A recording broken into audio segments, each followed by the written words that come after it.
Chapter 1. Dudley Demented. The hottest day of the summer so far was drawing to a close, and a drowsy silence lay over the large square houses of Privet Drive. Cars that were usually gleaming stood dusty in their drives, and lawns that were once emerald green lay parched and yellowing, for the use of hose-pipes had been banned due to drought. Deprived of their usual car-washing and lawn-mowing pursuits, the inhabitants of Privet Drive had retreated into the shade of their cool houses, windows thrown wide open in the hope of tempting in a non-existent breeze. The only person left outdoors was a teenage boy who was laying flat on his back in a flower bed outside number 4.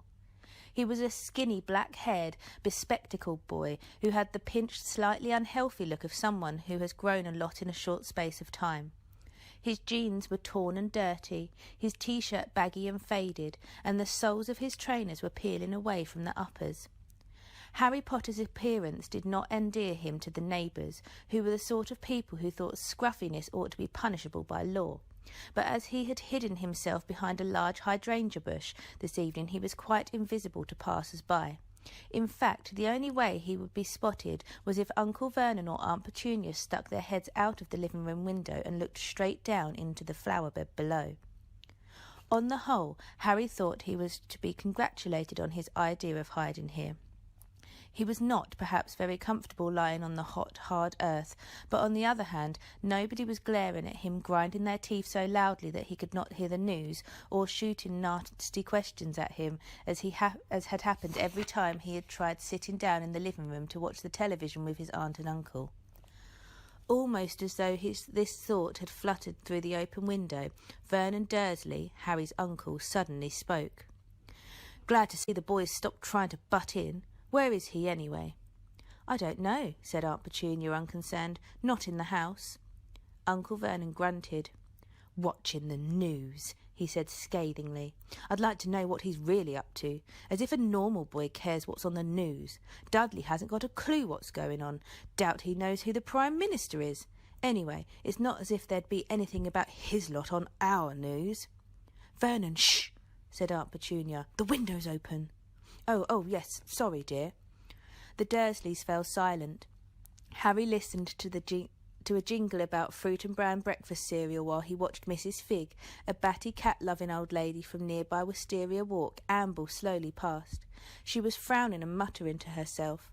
Harry was very pleased he was concealed behind the bush, as Mrs. Figg had recently taken to asking him round for tea whenever she met him in the street. She had rounded the corner and vanished from view before Uncle Vernon's voice floated out of the window again. "Dudder's out for tea?" "At the Poultices," said Aunt Petunia fondly. "He's got so many little friends. He's so popular." Harry suppressed a snort with difficulty. The Dursleys really were astonishingly stupid about their son Dudley. They had swallowed all his dim-witted lies about having tea with a different member of his gang every night of the summer holidays. Harry knew perfectly well that Dudley had not been to tea anywhere. He and his gang spent every evening vandalising the play park, smoking on street corners and throwing stones at passing cars and children. Harry had seen them at it during his evening walks round Little Winging. He had spent most of the holidays wandering the streets, scavenging newspapers from bins along the way. The opening notes of the music that heralded the 7 o'clock news reached Harry's ears and his stomach turned over. Perhaps tonight, after a month of waiting, would be the night. "Record numbers of stranded holidaymakers fill airports as the Spanish baggage handlers' strike reaches its 2nd week." "Give 'em a lifelong siesta, I would," snarled Uncle Vernon over the end of the newsreader's sentence. But no matter. Outside in the flower bed, Harry's stomach seemed to unclench. If anything had happened, it would surely have been the first item on the news. Death and destruction were more important than stranded holidaymakers. He let out a long, slow breath and stared up at the brilliant blue sky. Every day this summer had been the same. The tension, the expectation, the temporary relief, and then mounting tension again.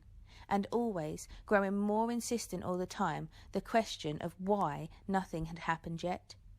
He kept listening, just in case there was some small clue, not recognised for what it really was by the Muggles, an unexplained disappearance, perhaps, or some strange accident.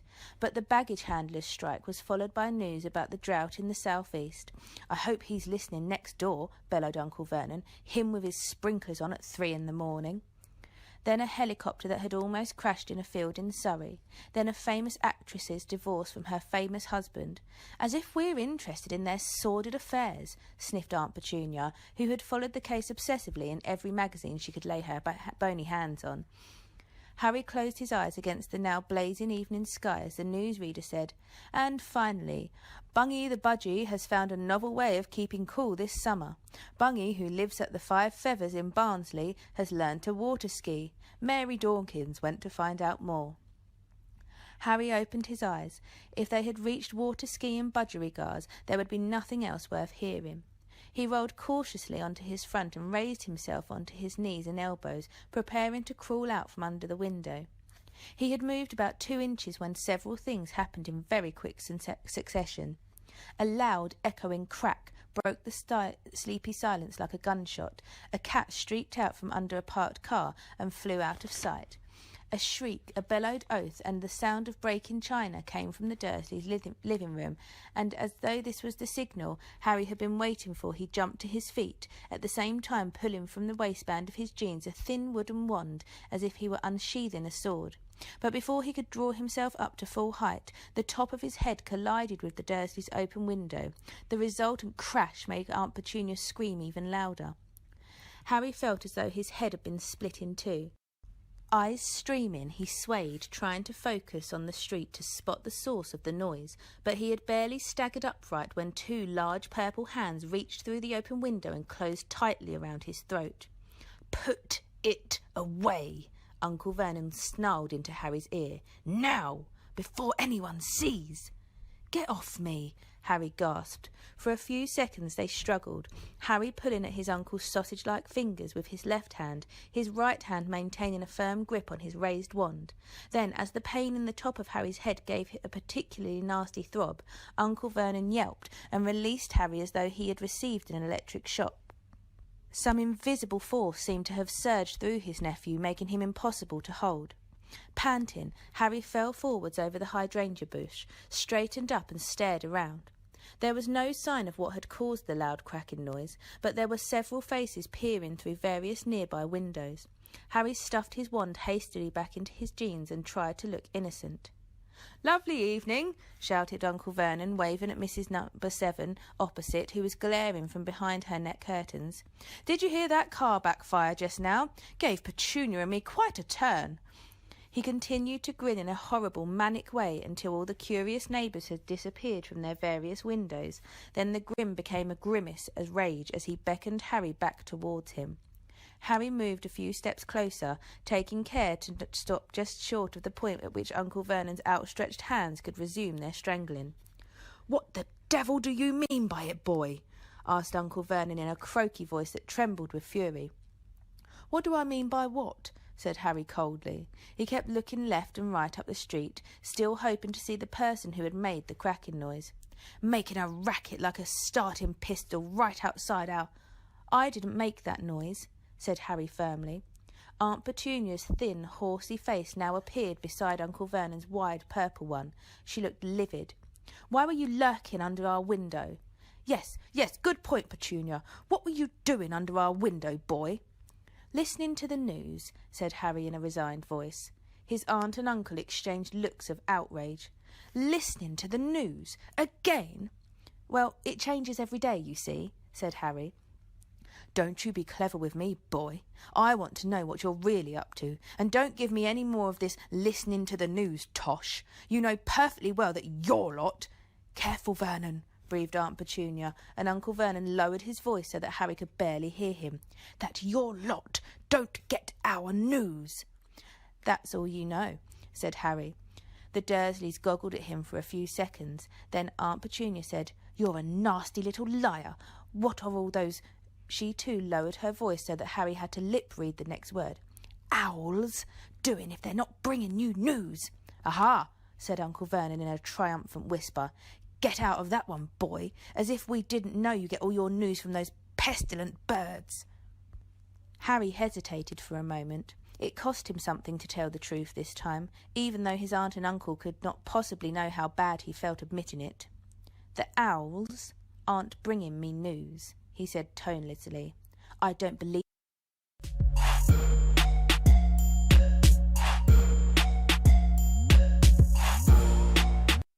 it," said Aunt Petunia at once. "No more do I," said Uncle Vernon forcefully. "We know you're up to something funny," said Aunt Petunia. "We're not stupid, you know," said Uncle Vernon. "Well, that's news to me," said Harry, his temper rising, and before the Dursleys could call him back he had wheeled about, crossed the front lawn, stepped over the low garden wall that was striding off up the street. He was in trouble now, and he knew it. He would have to face his aunt and uncle later and pay the price for his rudeness, but he did not care very much just at the moment. He had much more pressing matters on his mind. Harry was sure the cracking noise had been made by someone apparating or disapparating. It was exactly the sound Dobby the house elf made when he vanished into thin air. Was it possible that Dobby was here in Privet Drive? Could Dobby be following him right at this very moment? As this thought occurred, he wheeled around and stared back down Privet Drive, but it appeared to be completely deserted, and Harry was sure that Dobby did not know how to become invisible. He walked on, hardly aware of the route he was taking, for he had pounded these streets so often lately that his feet carried him to his favourite haunts automatically. Every few steps he glanced back over his shoulder. Someone magical had been near him as he lay among Aunt Petunia's dying begonias. He was sure of it. Why hadn't they spoken to him? Why hadn't they made contact? Why were they hiding now? And then, as his feeling of frustration peaked, his certainty leaked away. Perhaps it hadn't been a magical sound after all. Perhaps he was so desperate for the tiniest sign of contact from the world of which he belonged that he was simply overreacting to perfectly ordinary noises. Could he be sure it hadn't been the sound of something breaking inside a neighbour's house? Harry felt a dull, sinking sensation in his stomach, and before he knew it, the feeling of hopelessness that had plagued him all summer rolled over him once again. Tomorrow morning he would be woken by the alarm at 5 o'clock, so he could pay the owl that delivered the daily profit. But was there any point in continuing to take it? Harry merely glanced at the front page before throwing it aside these days. When the idiots who ran the paper finally realised that Voldemort was back, it would be headline news, and that was the only kind Harry cared about. If he was lucky, there would also be owls carrying letters from his best friends Ron and Hermione, though any expectation he'd had that their letters would bring him news had long since been dashed. "We can't say much about you-know-what, obviously. We've been told not to say anything important in case our letters go astray. We're quite busy, but I can't give you details here. There's a fair amount going on. We'll tell you everything when we see you." But when were they going to see him? Nobody seemed too bothered with a precise date. Hermione had scribbled, "I expect we'll be seeing you quite soon," inside his birthday card. But how soon was soon? As far as Harry could tell from the vague hints in their letters, Hermione and Ron were in the same place, presumably at Ron's parents' house. He could hardly bear to think of the pair of them having fun at the Burrow when he was stuck in Privet Drive. In fact, he was so angry with them, he had thrown away unopened the 2 boxes of Honeydukes chocolates they'd sent him for his birthday. He'd regretted it later, after the wilted salad Aunt Petunia had provided for dinner that night. And what were Ron and Hermione busy with? Why wasn't he, Harry, busy? Hadn't he proved himself capable of handling much more than them? Had they all forgotten what he had done? Hadn't it been he who had entered the graveyard and watched Cedric being murdered and been tied to that tombstone and nearly killed? "Don't think about that," Harry told himself sternly for the 100th time that summer. It was bad enough that he kept revisiting the graveyard in his nightmares without dwelling on it in his waking moments too. He turned a corner into Magnolia Crescent. Halfway along he passed the narrow alleyway down the side of a garage where he had first clapped eyes on his godfather. Sirius, at least, seemed to understand how Harry was feeling. Admittedly, his letters were just as empty of proper news as Ron and Hermione's, but at least they contained words of caution and consolation instead of tantalising hints. "I know this must be frustrating for you. Keep your nose clean and everything will be okay. Be careful and don't do anything rash." Well, thought Harry as he crossed Magnolia Crescent, turned into Magnolia Road and headed towards the darkening play park, he had, by and large, done as Sirius advised. He had at least resisted the temptation to tie his trunk to his broomstick and set off for the burrow by himself. In fact, Harry thought his behaviour had been very good considering how frustrated and angry he felt at being stuck in Privet Drive so long, reduced to hiding in flower beds in the hope of hearing something that might point to what Lord Voldemort was doing. Nevertheless, it was quite galling to be told not to be rash by a man who had served 12 years in the wizard prison, Azkaban, escaped, attempted to commit the murder he had been convicted for in the first place, then gone on the run with a stolen hippogriff. Harry vaulted over the locked park gate and set off across the parched grass. The park was empty as the surrounding streets. When he reached the swings, he sank onto the only one that Dudley and his friends had not yet managed to break, coiled one arm around the chain and stared moodily at the ground. He would not be able to hide in the Dursleys' flower bed again. Tomorrow he would have to think of some fresh way of listening to the news. In the meantime he had nothing to look forward to but another restless, disturbed night, because even when he escaped nightmares about Cedric he had unsettling dreams about the long dark corridors, all finishing in dead ends and locked doors, which he supposed had something to do with the trapped feeling he had when he was awake. Often the old scar on his forehead prickled uncomfortably, but he did not fool himself that Ron or Hermione or Sirius would find that very interesting any more. In the past, his scar hurting had warned that Voldemort was getting stronger again, but now that Voldemort was back, they would probably remind him that its regular irritation was only to be expected. Nothing to worry about, old news. The injustice of it all welled up inside him so that he wanted to yell with fury. If it hadn't been for him, nobody would even have known Voldemort was back. And his reward was to be stuck in Little Winging for 4 solid weeks, completely cut off from the magical world, reduced to squatting among dying begonias so that he could hear about water-ski and budgerigars. How could Dumbledore have forgotten him so easily? Why had Ron and Hermione got together without inviting him along too? How much longer was he supposed to endure Sirius telling him to sit tight and be a good boy, or resist the temptation to write to the stupid Daily Prophet and point out that Voldemort had returned? These furious thoughts whirled around in Harry's head, and his insides writhed with anger as a sultry, velvety night fell around him, the air full of the smell of warm, dry grass, and the only sound that of the low grumble of traffic on the road behind the park railings.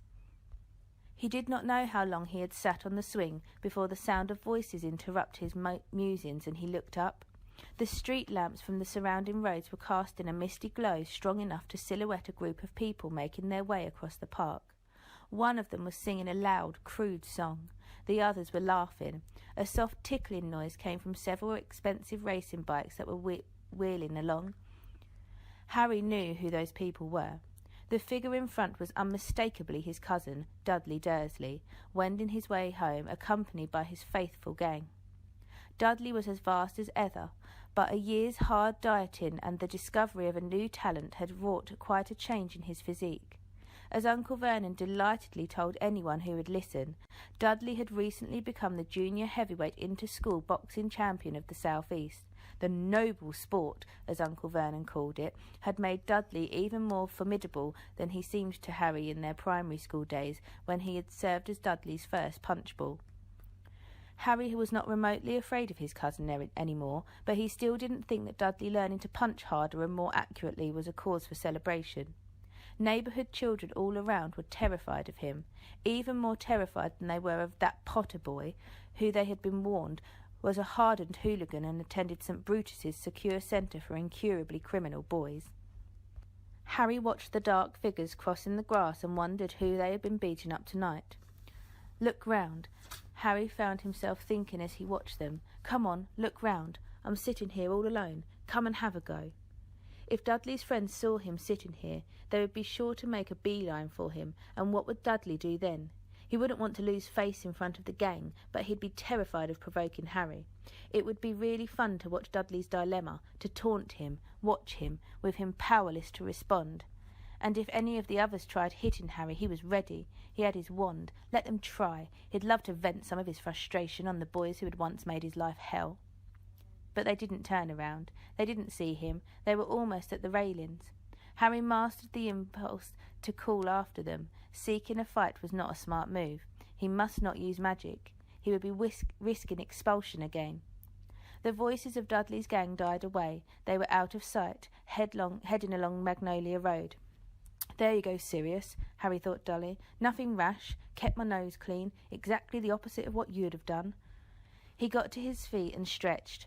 Aunt Petunia and Uncle Vernon seemed to feel that whenever Dudley turned up at night was the right time to be home, and any time after that was much too late. Uncle Vernon had threatened to lock Harry in the shed if he came home after Dudley ever again, so, stifling a yawn and still scowling, Harry set off towards the park gate. Magnolia Star on Disney Plus is now streaming. Get it on us for 6 months and access more laughs, more thrills, more drama. Don't miss out.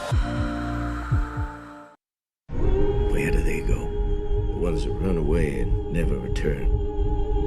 You came all this way on the railroad? Yeah, I left behind all those peoples. Hold on to what belongs to you.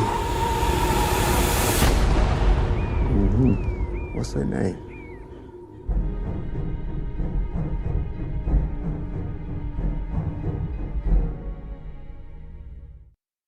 Road, like Privet Drive, was full of large square houses with perfectly manicured lawns, all owned by large square owners who drove very clean cars similar to Uncle Vernon's. Harry preferred Little Winging by night, when the curtained windows made patches of jewelled bright colour in the darkness, and he ran no danger of hearing disapproving mutters about his delinquent appearance when he passed the householders. He walked quickly so that halfway along Magnolia Road, Dudley's gang came into view again. They were saying their farewells at the entrance to Magnolia Crescent. Harry stepped into the shadow of a large lilac tree and waited. "Squealed like a pig, didn't he?" Malcolm was saying to guffaws from the others. "Nice right hook, Big D," said Pierce. "Same time tomorrow," said Dudley. "Round at my place. My parents will be out," said Gordon. "See you then," said Dudley. "Bye, Dud. See you, Big D." Harry waited for the rest of the gang to move on before setting off again. When their voices had faded once more, he headed around the corner into Magnolia Crescent, and by walking very quickly he soon came within hailing distance of Dudley, who was strolling along at ease, humming tunelessly. "Hey, Big D." Dudley turned. "Oh," he grunted, "it's you." "How long have you been Big D, then?" said Harry. "Shut it," snarled Dudley, turning away. "Cool name," said Harry, grinning and falling into step beside his cousin, "but you'll always be Lickle Ickle Diddykins to me." "I said shut it," said Dudley, whose ham-like hands were curled into fists. "Don't the boys know that's what your mum calls you?" "Shut your face." "Don't you tell her to shut her face? What about Popkin and Diddy-Diddyums? Can I use them?" Dudley said nothing. The effort of keeping himself from hitting Harry seemed to demand all his self-control. "So, who have you been beating up tonight?" Harry asked, his grin fading. "Another 10-year-old? I know you did Mark Evans 2 nights ago." "He was asking for it," snarled Dudley. "Oh, yeah? He cheeked me." "Yeah. Did he say you look like a pig that's been taught to walk on its hind legs? 'Cause that's not cheek, Dud. That's true." A muscle was twitching in Dudley's jaw. It gave Harry enormous satisfaction to know how furious he was making Dudley. He felt as though he was siphoning off his own frustrations into his cousin, the only outlet he had. They turned right down the narrow alleyway where Harry had first seen Sirius, and which formed a shortcut between Magnolia Crescent and Wisteria Walk. It was empty and much darker than the streets it linked because there were no street lamps. Their footsteps were muffled between garage walls on one side and a high fence on the other. "Think you're a big man carrying that thing, don't you?" Dudley said after a few seconds. "What thing?" That thing you're hiding." Harry grinned again. "Not as stupid as you look, are you, Dud? But I suppose if you were, you wouldn't be able to walk and talk at the same time." Harry pulled out his wand. He saw Dudley look sideways at it. "You're not allowed," Dudley said at once. "I know you're not. You'd get expelled from that freak school you go to." "How do you know they haven't changed the rules, Big D?" "They haven't," said Dudley, though he didn't sound completely convinced. Harry laughed softly. "You haven't got the guts to take me on without that thing, have you?" Dudley snarled. "Whereas you just need 4 mates behind you before you can beat up a 10-year-old. You know that boxing title you keep banging on about? How old was your opponent? 7? 8? He was 16 for your information, snarled Dudley, and he was out cold for 20 minutes after I'd finished with him, and he was twice as heavy as you. You just wait till I tell Dad you had that thing out. I'll run into Daddy now, are you? Is his ickle boxing champ frightened of nasty Harry's wand? Not this brave at night, are you? Sneered Dudley. This is night, Diddykins. That's what we call it when it goes all dark like this. I meant when you're in bed, Dudley snarled. He had stopped walking. Harry stopped too, staring at his cousin. From the little he could see of Dudley's large face, he was wearing a strangely triumphant look. What do you mean I'm not brave when I'm in bed? Said Harry, completely nonplussed. What am I supposed to be frightened of, pillows or something? I heard you last night, said Dudley breathlessly, talking in your sleep, moaning. What do you mean? Harry said again, but there was a cold, plunging sensation in his stomach. He had revisited the graveyard last night in his dreams. Dudley gave a harsh bark of laughter, then adopted a high-pitched whimpering voice. Don't kill Cedric! Don't kill Cedric! Who's Cedric? Your boyfriend? You're lying, said Harry automatically, but his mouth had gone dry. He knew Dudley wasn't lying. How else would he know about Cedric? Dad! Help me! Dad! He's going to kill me! Dad! Boo-hoo! Shut up, said Harry quietly. Shut up, Dudley, I'm warning you. Come and help me! Dad! Mum! Come and help me! He's killed Cedric! Dad! Help me! He's going to... Don't you point that thing at me. Dudley backed into the alley wall. Harry was pointing the wand directly at Dudley's heart. Harry could feel 14 years of hatred of Dudley pounding in his veins. What wouldn't he give to strike now, to jinx Dudley so thoroughly he'd have to crawl home like an insect, struck dumb, sprouting feelers. Don't ever talk about that again, Harry snarled. Do you understand me? Point that thing somewhere else. I said, do you understand me? Point it somewhere else. Do you understand me? Get that thing away from... Dudley gave an odd, shuddering gasp, as though he had been doused in icy water. Something had happened to the night. The star-strewn indigo sky was suddenly pitch black and lightless. The stars, the moon, the misty street lamps at either end of the alley had vanished. The distant rumble of cars and the whimper of trees had gone. The balmy evening was suddenly piercingly, bitingly cold. They were surrounded by total, impenetrable, silent darkness, as though some giant hand had dropped a thick, icy mantle over the entire alleyway, blinding them.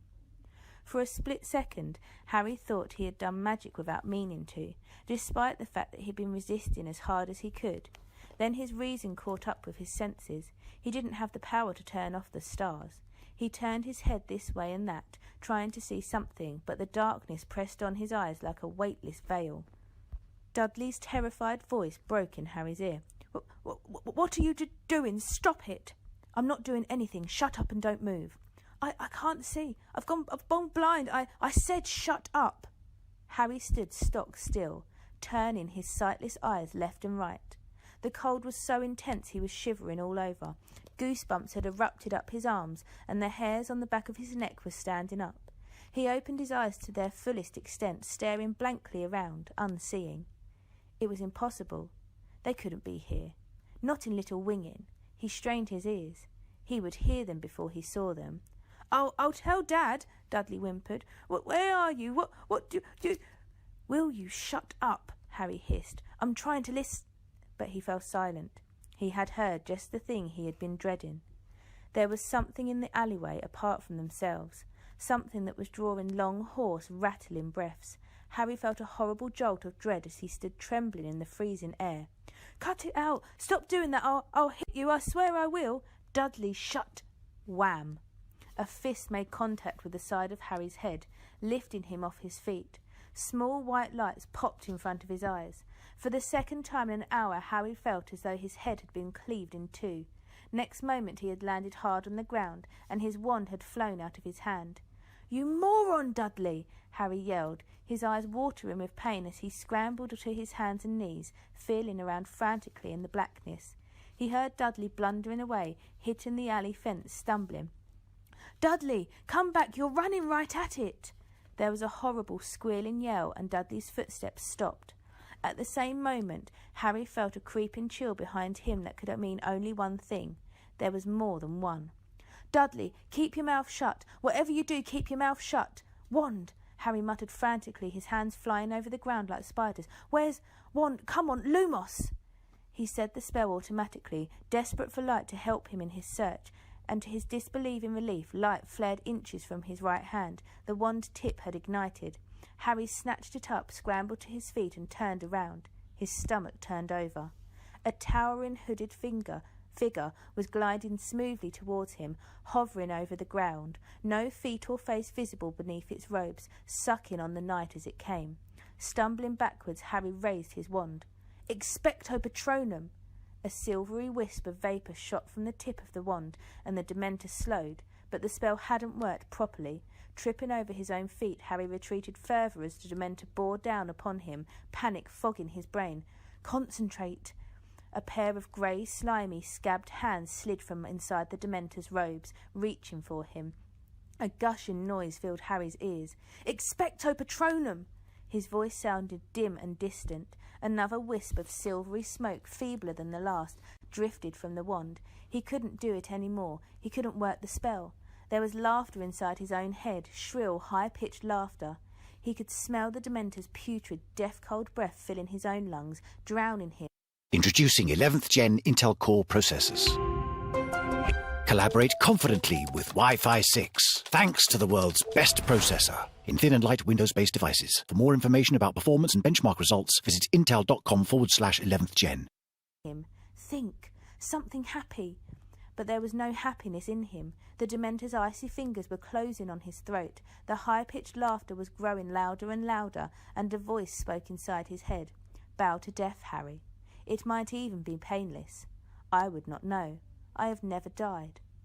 He was never going to see Ron and Hermione again, and their faces burst clearly into his mind as he fought for breath. Expecto Patronum! An enormous silver stag erupted from the tip of Harry's wand. Its antlers caught the Dementor in the place where the heart should have been. It was thrown backwards, weightless as darkness, and as the stag charged, the Dementor swooped away, bat-like and defeated. This way, Harry shouted at the stag. Wheeling around, he sprinted down the alleyway, holding the lit wand aloft. Dudley! Dudley! He had barely run a dozen steps when he reached them. Dudley was curled up on the ground, his arms clamped over his face. A second Dementor was crouched low over him, gripping his wrists with its slimy hands, prizing them slowly, almost lovingly apart, lowering its hooded head towards Dudley's face, as though about to kiss him. "Get it!" Harry bellowed, and with a rushing, roaring sound the silver stag he had conjured came galloping past him. The Dementor's eyeless face was barely an inch from Dudley's when the silver antlers caught it. The thing was thrown up into the air and, like its fellow, it soared away and was absorbed into the darkness. The stag cantered to the end of the alleyway and dissolved into silver mist. Moons, stars and street lamps burst back into life. A warm breeze swept the alleyway. Trees rustled in the neighbouring gardens, and the mundane rumbles of cars in Magnolia Crescent filled the air again. Harry stood quite still, all his senses vibrating, taking in the abrupt return to normality. After a moment he became aware of his T-shirt was sticking to him. He was drenched in sweat. He could not believe what had just happened. Dementors, here, in Little Winging. Dudley lay curled up on the ground, whimpering and shaking.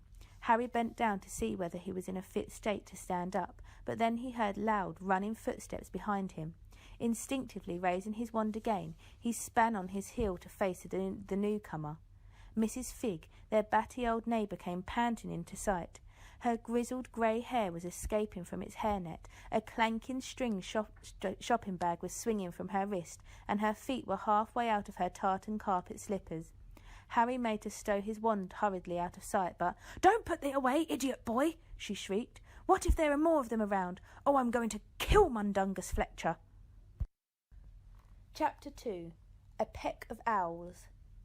"What?" said Harry blankly. "He left," said Mrs. Figg, wringing her hands. "Left to see someone about a batch of cauldrons that fell off the back of a broom. I told him I'd flay him alive if he went, and now look. Dementors. It's just lucky I put Mr. Tibbles on the case. But we haven't got time to stand around. Hurry now, we've got to get you back. Oh, the troubles this is going to cause. I will kill him." But the revelation that his batty old cat-obsessed neighbour knew what Dementors were was almost as big a shock to Harry as meeting two of them down an alleyway. You're a witch?" I'm a squib, as Mundungus knows full well, so how on earth was I supposed to help you fight off Dementors? He left you completely without cover when I warned him. This Mundungus has been following me. Hang on, it was him. He disapparated from the front of my house.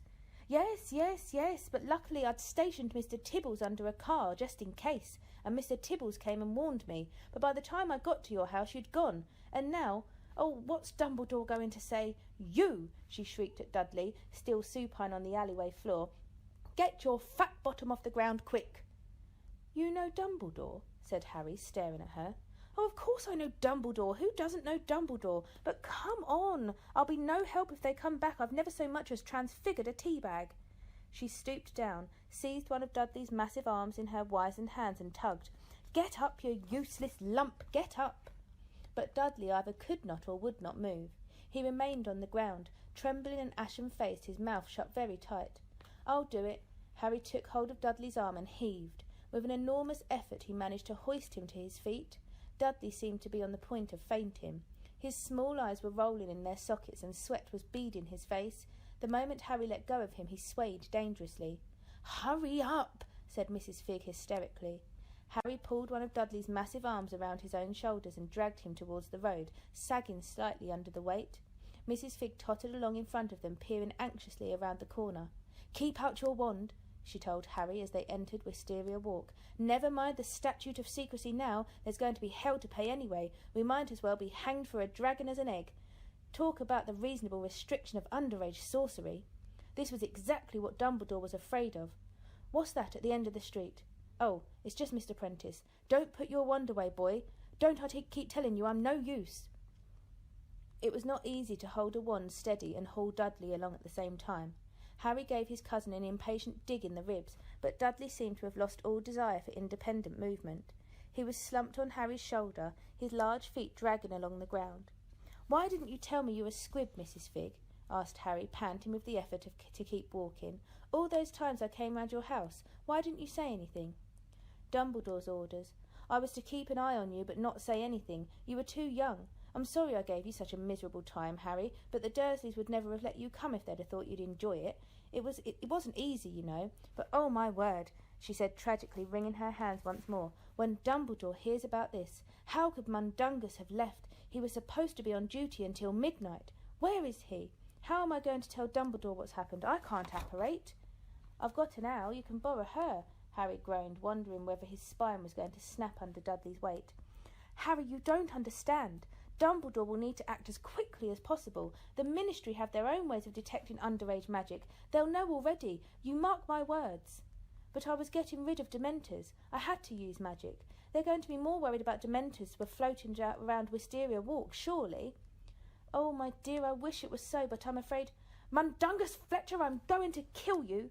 There was a loud crack and a strong smell of drink mingled with stale tobacco filled the air as a squat, unshaven man in a tattered overcoat materialised right in front of them. He had short, bandy legs, long, straggly ginger hair and bloodshot, baggy eyes that gave him the doleful look of a basset hound. He was also clutching a silvery bundle that Harry recognised at once as an invisibility cloak. "Sup, Figgy?" he said, staring from Mrs. Figg to Harry and Dudley. "What's happened to staying under cover?" "I'll give you under cover!" cried Mrs. Figg. "Dementors, you useless skiving sneak thief!" "Dementors?" repeated Mundungus, aghast. "Dementors? Here?" "Yes, here, you worthless pile of bat droppings, here!" shrieked Mrs. Figg. "Dementors attacking the boy, on your watch!" "Blimey," said Mundungus weakly, looking from Mrs. Figg to Harry and back again. "Blimey, and you off buying stolen cauldrons. Didn't I tell you not to go, didn't I?" Mundungus looked deeply uncomfortable. It was a very good business opportunity, see?" Mrs. Figg raised the arm from which her string bag dangled and whacked Mundungus around the face and neck with it. Judging by the clanking noise it made, it was full of cat food. "Ouch! Get off, you mad old bat! Someone's got to tell Dumbledore." "Yes, they have!" yelled Mrs. Figg, swinging the bag of cat food at every bit of Mundungus she could reach. "And it had better be you, and you can tell him why you weren't there to help." "Keep your hairnet on," said Mundungus, his arms over his head, cowering. I'm going. And with another loud crack he vanished. "I hope Dumbledore murders him," said Mrs. Figg furiously. "Now come on, Harry, what are you waiting for?" Harry decided not to waste his remaining breath on pointing out that he could barely walk under Dudley's bulk. He gave the semi-conscious Dudley a heave and staggered onwards. "I'll take you to the door," said Mrs. Figg as they turned into Privet Drive, "just in case there are more of them around. Oh, my word! Oh, what a catastrophe! And you had to fight them off yourself. And Dumbledore said you were to keep from doing magic at all costs. Well, it's no good crying over spilt potion, I suppose, but the cat's among the pixies now." "So," Harry panted, "Dumbledore's been having me followed?"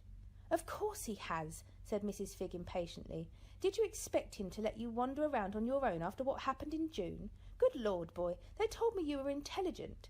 Right, get inside and stay there," she said as they reached number 4. "I expect someone will be in touch with you soon enough." What are you going to do?" asked Harry quickly. "I'm going straight home," said Mrs. Figg, staring around the dark street and shuddering. "I'll need to wait for more instructions. Just stay in the house. Good night." "Hang on, don't go yet. I want to know—" But Mrs. Figg had already set off at a trot, carpet slippers flopping, string bag clanking. "Wait!" Harry shouted after her. He had a million questions to ask about who was in contact with Dumbledore, but within seconds Mrs. Figg was swallowed by the darkness.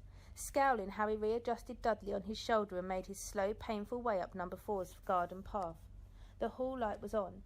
Harry stuck his wand back inside the waistband of his jeans, rang the bell and watched Aunt Petunia's outline grow larger and larger.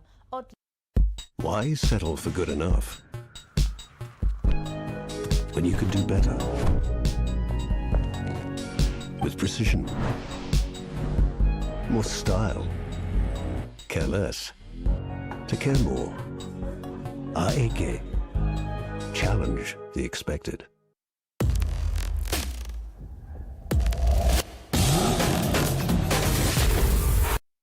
distorted by the rippling glass at the front door. "Diddy, about time too. I was getting quite... Diddy, what's the matter?" Harry looked sideways at Dudley and ducked out from under his arm just in time. Dudley swayed on the spot for a moment, his face pale green. Then he opened his mouth and vomited all over the doormat. Diddy, what's the matter with you? Vernon!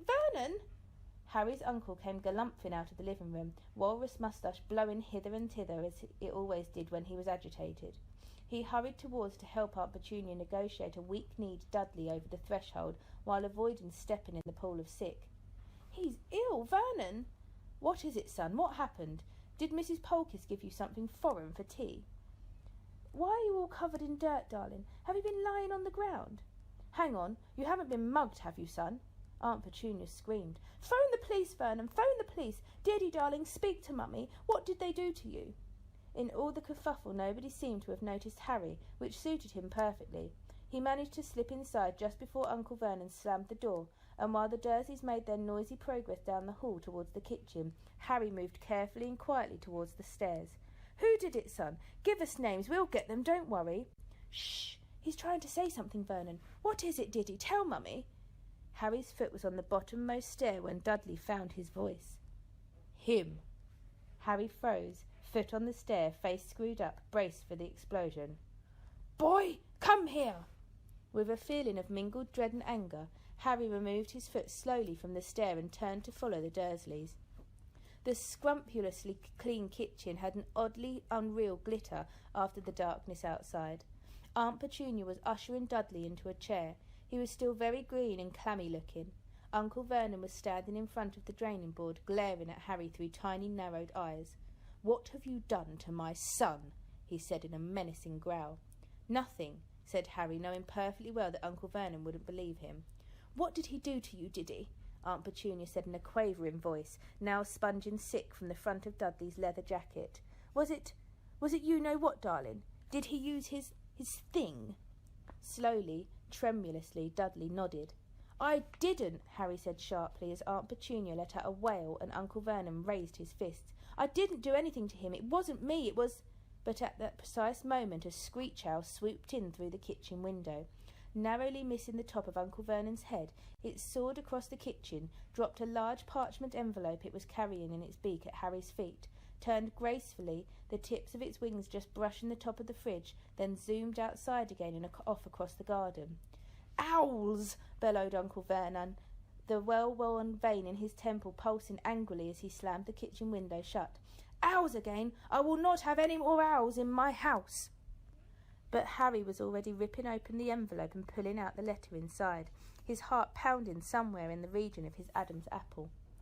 Dear Mr. Potter, we have received intelligence that you performed the Patronus charm at 23 minutes past 9 this evening in a Muggle-inhabited area and in the presence of a Muggle. The severity of this breach of the decree for the reasonable restriction of underage sorcery has resulted in your expulsion from Hogwarts School of Witchcraft and Wizardry. Ministry representatives will be calling at your place of residence shortly to destroy your wand. As you have already received an official warning for a previous offence under Section 13 of the International Confederation of Warlocks Statute of Secrecy, we regret to inform you that your presence is required at a disciplinary hearing at the Ministry of Magic at 9 a.m. on the 12th of August. Hoping you are well, yours sincerely, Mafalda Hopkirk. Improper use of Magic Office, Ministry of Magic. Harry read the letter through twice. He was only vaguely aware of Uncle Vernon and Aunt Petunia talking. Inside his head all was icy and numb. One fact had penetrated his consciousness like a paralysing dart. He was expelled from Hogwarts. It was all over. He was never going back. He looked up at the Dursleys. Uncle Vernon was purple-faced, shouting, his fist still raised. Aunt Petunia had her arms around Dudley, who was retching again. Harry's temporarily stupefied brain seemed to reawaken. Ministry representatives will be calling at your place of residence shortly to destroy your wand. There was only one thing for it. He would have to run, now. Where was he going to go? Harry didn't know, but he was certain of one thing. At Hogwarts or outside it, he needed his wand. In an almost dreamlike state, he pulled his wand out and turned to leave the kitchen. "Where do you think you're going?" yelled Uncle Vernon. When Harry didn't reply, he pounded across the kitchen to block the doorway into the hall. "I haven't finished with you, boy." "Get out of the way," said Harry quietly. "You're going to stay here and explain how my son—" "If you don't get out of the way, I'm going to jinx you," said Harry, raising the wand. "You can't pull that one on me," snarled Uncle Vernon. "I know you're not allowed to use it outside that madhouse you call a school." "The madhouse has chucked me out," said Harry, "so I can do whatever I like. You've got 3 seconds. 1, 2... A resounding crack filled the kitchen. Aunt Petunia screamed. Uncle Vernon yelled and ducked, and for the 3rd time that night Harry was searching for the source of the disturbance he had not made. He spotted it at once. A dazed and ruffled-looking barn owl was sitting outside on the windowsill, having just collided with the closed window. Ignoring Uncle Vernon's anguished yell of "Owls!" Harry crossed the room at a run and wrenched the window open. The owl stuck out its leg, to which a small roll of parchment was tied, shook its feathers, and took off the moment Harry had taken the letter. Hands shaking, Harry unfurled the second message, which was written very hastily and blotchily in black ink. "Harry, Dumbledore's just arrived at the Ministry and he's tried to sort it all out. Do not leave your aunt and uncle's house. Do not do any more magic. Do not surrender your wand. Arthur Weasley." Dumbledore was trying to sort it all out. What did that mean? How much power did Dumbledore have to override the Ministry of Magic? Was there a chance that he might be allowed back to Hogwarts then? A small shoot of hope burgeoned in Harry's chest, almost immediately strangled by panic.